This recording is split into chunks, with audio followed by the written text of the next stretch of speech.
Sa laki din ng kanyang, ano, yung tiyan ni Hakiel, eh. Oo, kitang-kita naman natin. Saka yung dilaw niya, no? Dilaw. Kailangan to agarang atensyon, blood transfusion na siya. Hindi kasi mababalik sa normal dahil hereditary na. Yes, kumbaga, genetic niya na yun, eh. Kumbaga, ang sa kanila lang, mabawasan, ano, yung sakit at hirap na pinagdadaanan ng bata. No? Tulad dito, Kabanting Paulo, nilapit ni Tatay Joseph yan dahil sa blood transfusion, pangangailangan. Pati yung surgery, anuhin na rin natin. After 3 months. After 3 months, parang dire-diretso. Hindi putol-putol ang tulong. Tama. Dire-diretso, sagad na natin ang tulong. Tuloy-tuloy ang tulong. Okay. Andito naman po yung ating meron po tayong pangalawang pasyente at nandito po yung ating asawa, yung guest po natin asawa, no? Si Rosemary Burnot Naranja. Naranja po. Naranja. Okay. Ang pasyente po ay si Lorde Nipas Naranja, kanyang asawa na may edad 50 years old, no? Nakatira po si nanay sa Burgos, Karangalan, Nueva Ecija. Karanglan. Opo, Karanglan, Nueva Ecija. Okay. Ang diagnosis po na kanyang mister ay coronary artery disease. At ang hospital po ay Philippine Heart Center. So, ang request ng kanyang asawa ay pagkumpleto sa GL partner para sa angioplasty. Candidate for angioplasty. Si tatay. Siyempre, usapang Nueva Ecija, si nanay ay parehas magsasaka. Yan ang kanyang kinabubuhay doon. Nueva Ecija, palayan dyan. Anong sinasaka doon? Bigas yun? Palay po. Palay. So, nung Marso 2024, lamang na karoon ng bara ang puso. No? Tapos may dalawa silang anak. Tama ko ba? Dalawa po. Tapos mayroon po isang ampon na babae. Sige, nice. Si Paolo at Alvin po. Pwedeng kwento po natin yung nilalapit ng inyong asawa. Opo. Noon po kasing March 10 po, ayun po, nagbara po yung... Last year yan, 2024. Dito lang po yan. Ito lang? March po, ma'am. 2025? Last month? Opo. Tapos, sabi ko, tara na sa doktor, sabi ko. Pero, wag na, walang pera. Tara na! Ang pera, sabi ko, sir, mahanapan. Ang buhay, iisa. Tama ko. Tama kayo. Sige na, tara sa kabanatuan. Tara, magpatakbo tayo, sabi ko. Sige, bahala kung saan ka kukuha ng pera, sabi po. Mayroong pera dyan, tara na, iram ako. Kaya yung kalabaw natin, sabi ko po. Ibenta natin. O sige, bahala ka. Tinakbo na po namin. Sabi po nung doktor sa kanya, nung talagang hindi na makahinga, Nay, parang paulit-ulit na ganyan. Parang naatake ka sa puso, tatay, sabi po. Sabi ko po, parang, paano po yan, Dok? Sabi ko. Sabi po ng doktor, ipa-angioplasty natin, Nay, sabi po. Para makita natin kung saan po yung sakit niya, kung saan po kukuha yung mga nararamdaman niya, sir. Kasi hindi, yung tiyan niya, parang hindi natutunawan, laging kinakabagan, yung po ang nararamdaman niya. Nung ano po ng doktor doon sa kabanatuan, pina-angioplasty, sir. Nakita po na may bara. Sabi po ng doktor, yung po anak ko po kasi ang nagbantay at ako po, natatakot po ako. Ayoko pong, yung asawa ko nakikita po naghihirap. Sabi ko sa anak ko, anak, ikaw na ang magbantay sa papang mo, takot akong makita, sabi po. Tapos nung nakita po na may bara, sabi po ng doktor, ang solusyon niyan, punta kayo sa Pampanga, 4 or 500,000, sabi po, para po sa angioplasty niya. Lalo ka natakot, nanay. Opo, sabi ko, anak, wala naman tayong pera. Siyempre, gusto ko pong gumaling yung asawa ko. Mamang, panalangin na lang, tiwala sa Panginoon kung paano gagawin natin, sabi po ng panganay ko. Tapos, nung nagtagal po kami doon ng 1 linggo, sabi po ng doktor, Nay, discharge na siya, labas na siya. Paano, Dok? Yung asawa ko hindi pa magaling. Punta po kayo sa heart center, sabi po sa amin. Ay, nabuhayan po ako, sir, ng loob. Heart center. Saan po yung heart center, Doc? Sabi ko, at hindi nga po ako palaging lumuluwas dito. Hindi ko naman po alam.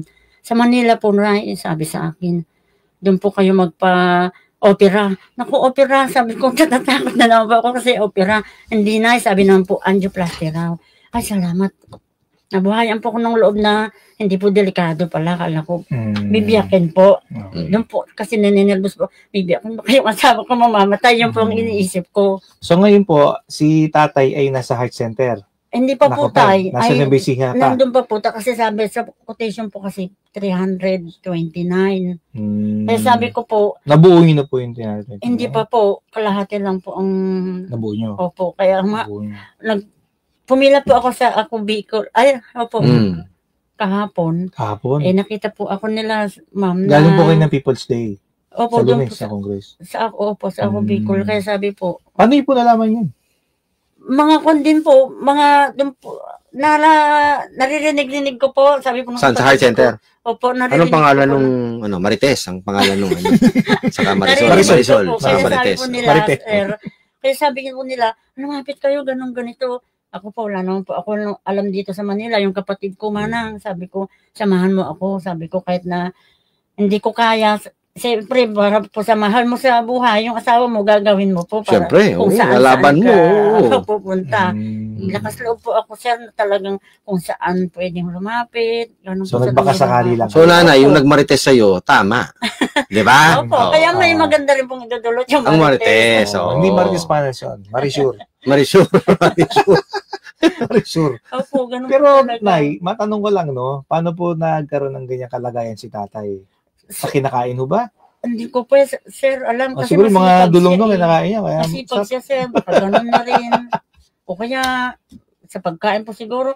Sir, sabi naman po nila, sa mamamantika, sir. mantika. Opo, Is yung sir. nagluluto. Inom sigarilyo. Meron ba siyang bisyo? Meron po noon, pero ngayon inalis niya na.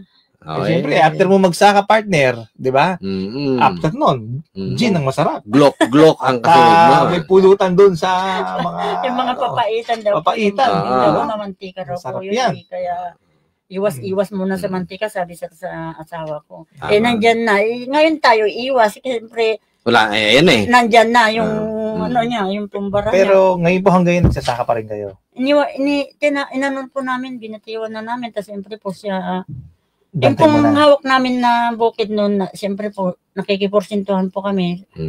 Nakikibukid lang po kayo o kayo yung lumay-ari ng lupa? Nakikibukid po, pero may bukid din po kami, konti lang. Konti Kaya lang. po, nakibukid po yung mister ko para dagdag kita po. Mm. Binalik na po namin kasi hindi na kaya. Mm. Sa anak na lang po kami umaasa ngayon. Ilan po yung anak niyo?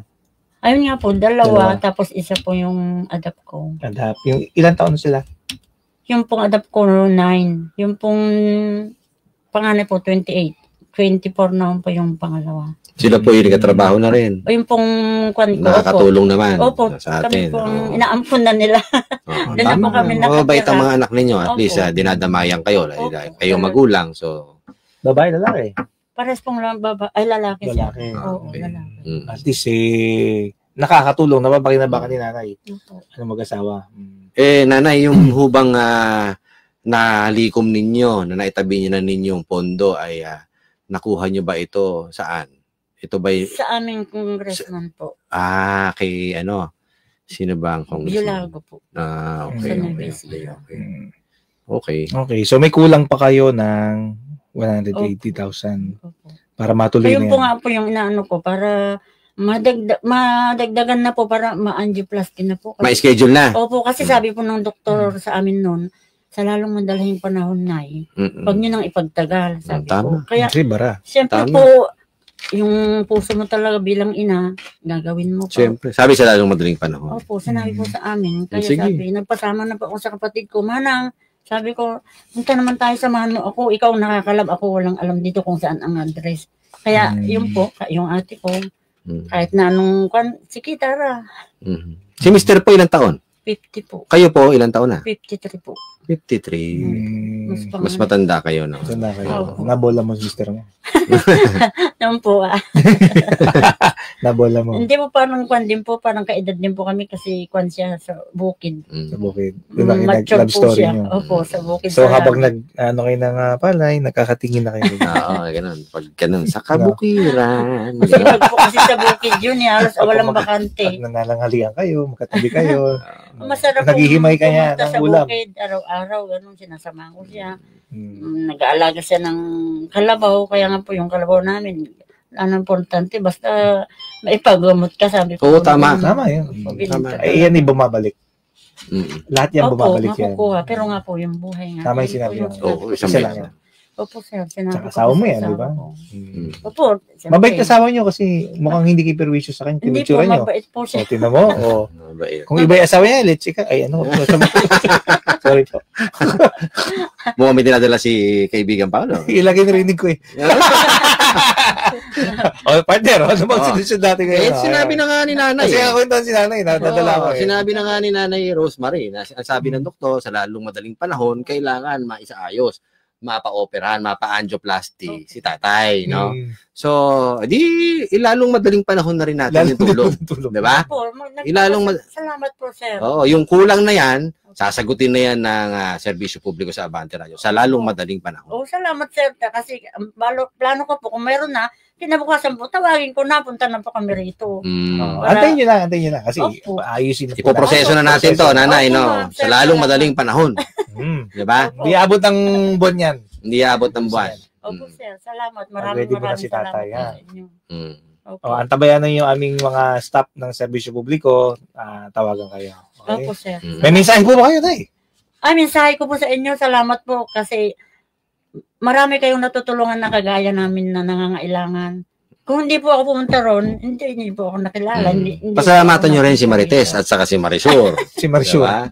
Dahil sila ang naging tulay. May rin din po. Malaki tayo na yan. Nakakarinig yan. Sila ang naging tulay eh, di ba? Opo. So, Ginanda rin po yung medyo nagtanong-tanong po. Naging tama. kung dyan lang po ako sa bahay nagmumukmuk, wala pong mangyayari sa amin. Saan tayo kukuha? Walang ng pera? solusyon, walang solusyon. Opo, sir. Saan kami kukuha? Talagang wala naman po talaga kaming maaasahan. Okay. Dadalawin namin kay Naida na. Basta okay na yung kalagayan ni tatay. Opo, sir. Salamat po. Sige po, God bless nanay. Opo, sana po marami pa kayong matulungan. Opo. Sigurado God po yan. bless po. Sa inyo rin po. Kasi una po sa lahat, sir, ang Panginoon po talaga ang parang nagtulak sa amin na tayo matulungan nyo kami. Siya nagbigay ng daan talaga. Opo. Bago po kasi kami umalis, Lord, ikaw pong bahala sa amin kung saan kami pupunta. Kasi alam ko, Lord, na ikaw ang magpo-provide sa aming kailangan, sabi ko. At talagang maipa-angioplasty na po yung asawa ko, sabi ko. Okay, sabi po, tiwala lang sa Panginoon, sabi. Hindi nang parati po talaga. Dasal at dalangin talaga. Yan ang importante, ha? Opo. Huwag makakalimot. Opo, hindi po makakalimot dahil importante po talaga ang tiwala ko sa Panginoon. Salamat na. Siya ang nagpo-provide at nagawa po kayong instrumento para sa amin. Salamat po. Sige okay po, makakaasa po kayo, ha? Antayin niyo po yung tawag ng aming munting anghel. Si Opo, Angel. salamat po. Si Ma'am Angel. Sige. Anghel in disguise. Si Angel. Angel in disguise. Okay po. Okay. Sige, Nay. Tatay, nanay. Opo, Salamat po. Salamat po. Ipaabot mo ang aming kamusta kay tatay, ha? Opo, salamat po. Okay.